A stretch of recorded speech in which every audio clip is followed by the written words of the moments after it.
Welcome to Living Waters here in Cherokee, North Carolina. This is a church and a ministry that serves the whole community here in this area. You know, some people say God is dead. We know that He's not. Jesus is alive and well, and the Holy Spirit is with us at all times.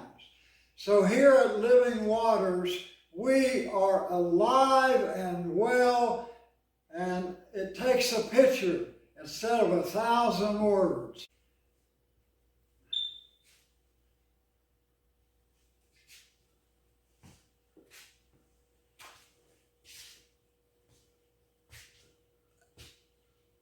That's good.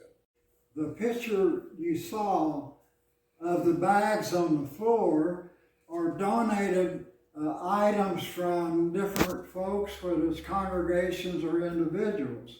Now, these folks that help us out here and volunteer from the congregations took their time of day to come up and do this. What we do is we give these bags to our clients on Easter or distribution day. And so, again, we talk about our church during the pandemic. This is the kind of stuff we do for the community.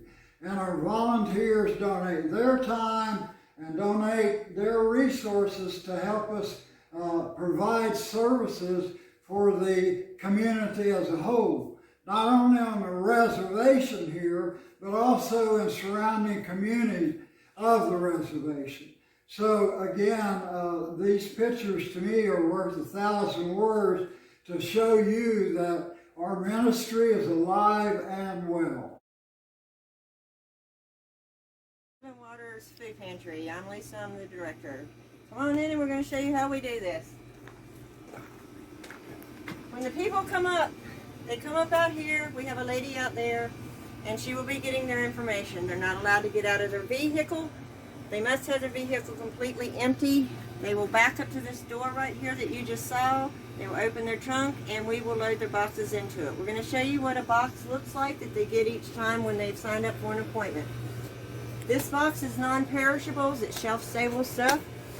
This box they will also get. This is perishable stuff mostly, and some breakfast items and things like that. This one is farmers to families that we participate in. It'll have produce, it'll have cheese, it'll have dairy.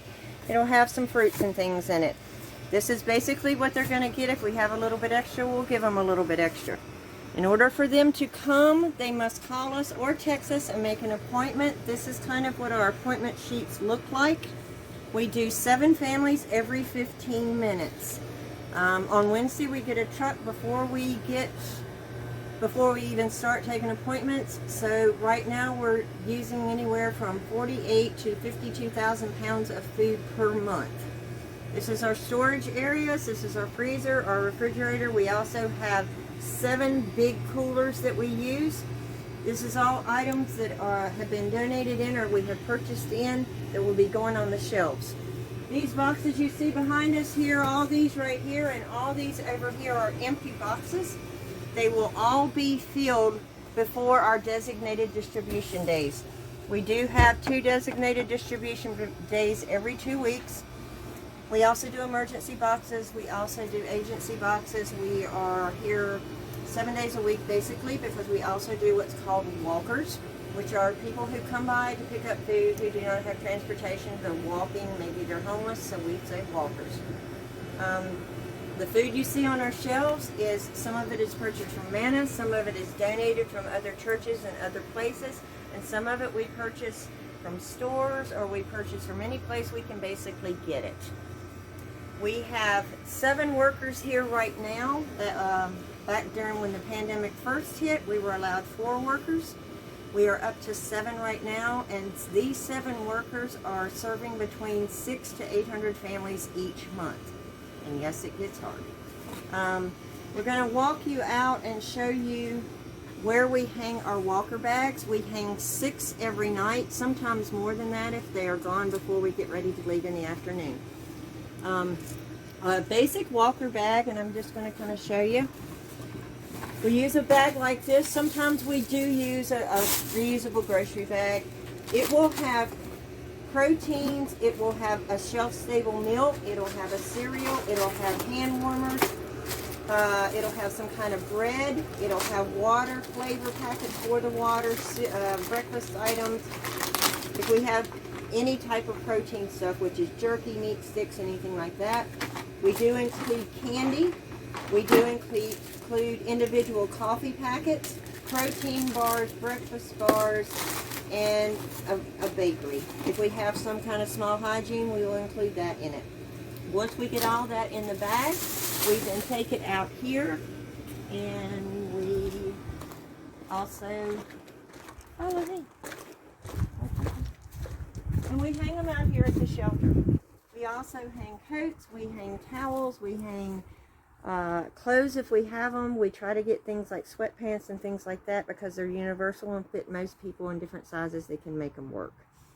Here at the pantry, we work with many different agencies, both in Swain County and tribal agencies, Macon County, Jackson County, Graham County. The agencies will refer people to us, or they'll simply text and give us information, and they will send their social workers or their counselors down to pick things up. It's not always food. We also provide tents, sleeping bags, all kinds of things like that to help our homeless population. The hospital emergency rooms, if they are in need of food because they have people that are malnourished, will call us for emergency boxes. We do allow people to come and get emergency boxes, but they can come once every 6 months. After that, they are required to make an appointment and show up for their designated appointment because we believe in helping them but not enabling them. We do have our folks around here who work for us. We deliver boxes to homes for our elderly and our people who are shut in and can't get out, or maybe they are immune compromised, and during this pandemic we want to be very conscious of that. We have one person who will deliver to quarantine families. We put it in their driveway. We don't get any closer to them. We work with the fire department. We have help when people have burnouts, which is their house is burned, sometimes completely, sometimes partially. We will help them with household goods, their everyday living things, clothes, pots and pans, anything like that. If we have it, we will give it to them. We help when children are taken through DHS due to situations in families. So they either go into the foster care or they are given, family members will take them or so forth. Many times they come out of the systems when they're being taken with nothing but the clothes they have on. So the different agencies will get in touch with us with the sizes and different things the families that are taking them will need, and then we get it together and they come and pick it up. We also work with our addicts, our active users, our people in recovery. Our programs have changed drastically from what we were doing, but we do still work with the population and try our best to help them any way we can to stay in recovery, which has been difficult during the pandemic. We are open to guests coming and visiting with us. We do ask that you get in touch with us first because during the pandemic we have strict regulations, so we have to be really careful about that. We want to thank everybody who has made it possible for us to keep this pantry open during this time, because it has been difficult, and there are times our shelves have been empty, and we appreciate everything everybody's done to help us. Folks, I'd like to give you just a little bit of additional information about our food pantry, which Lisa just explained and went through.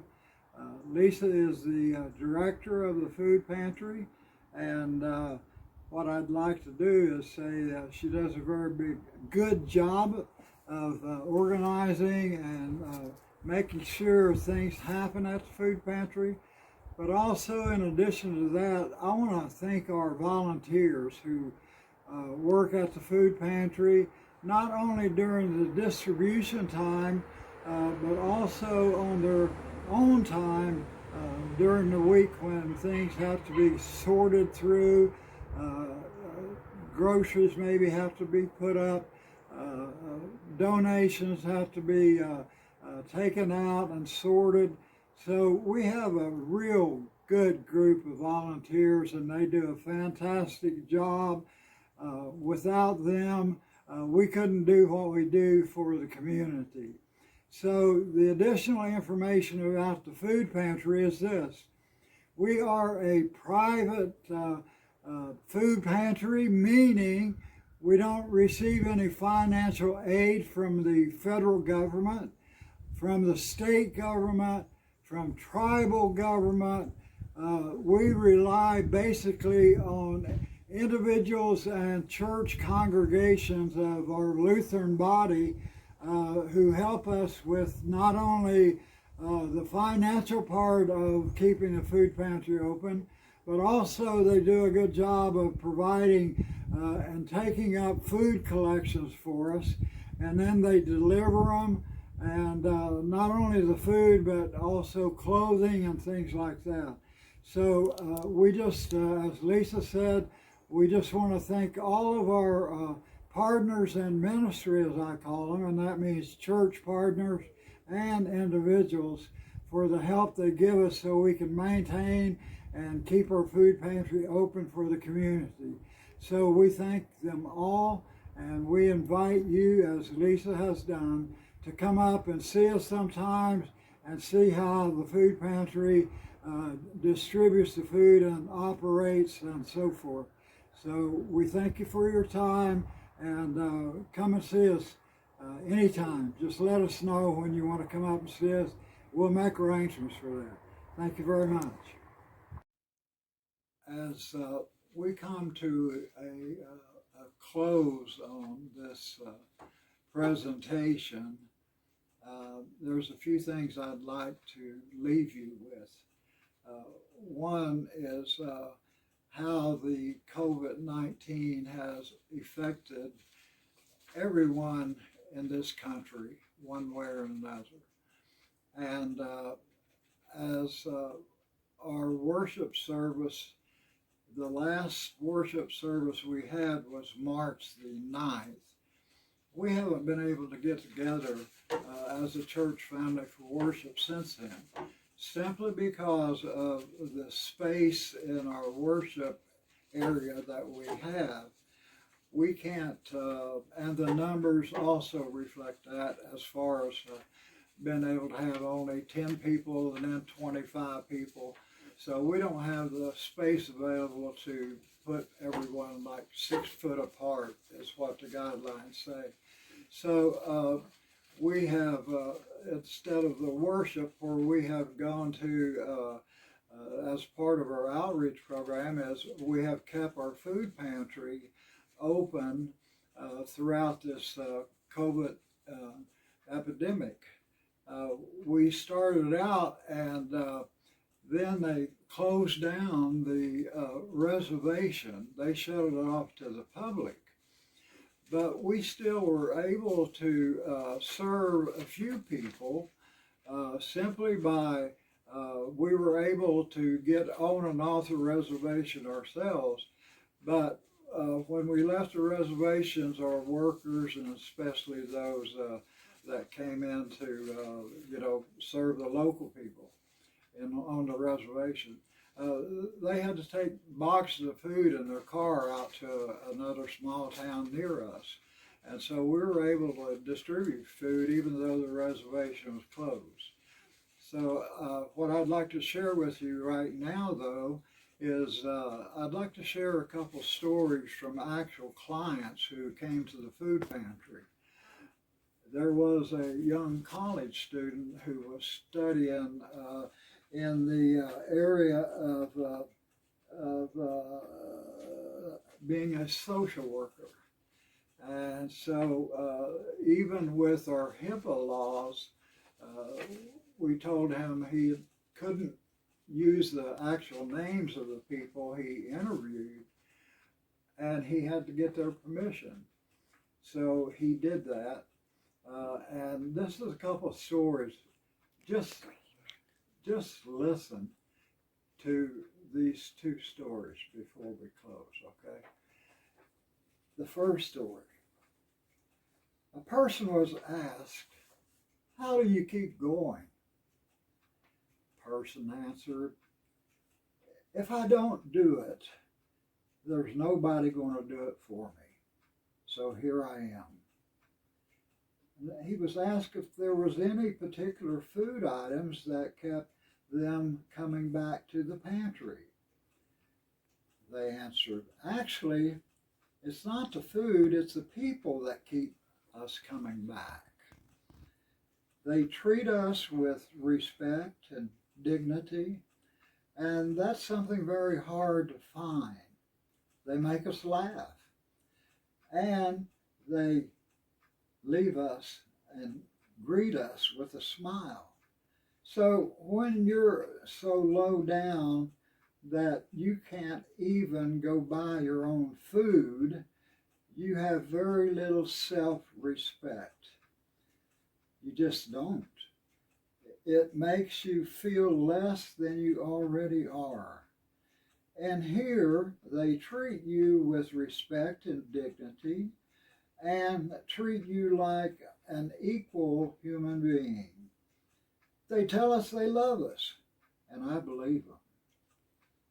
I would tell anyone thinking about coming to get food at the pantry that they deserve it. They don't deserve to be left out with nothing. It's a basic human right not to starve. We have been neighbors for a couple of years, and over the years we've been coming here, we have developed a cooperative relationship. One helping the other with the gas money, and the person who drives the vehicle helps the other person unload her groceries and take them in a house for her. So you see, one hand washes another, but you just make the best of one day at a time. You wake up in the morning, you're happy. If you can move, you're good to go. And that's just one story that kind of reflects the feelings of those who come to our pantry. In closing, I would just like to say one thing. Does your church mission statement reflect what you do in your community? Take a look at it and see if it reflects what we're called to do with mission. The paper you see is 3 different biblical verses that what we feel reflects what this video has been about. So, God bless. Thank you for watching, and have a good day.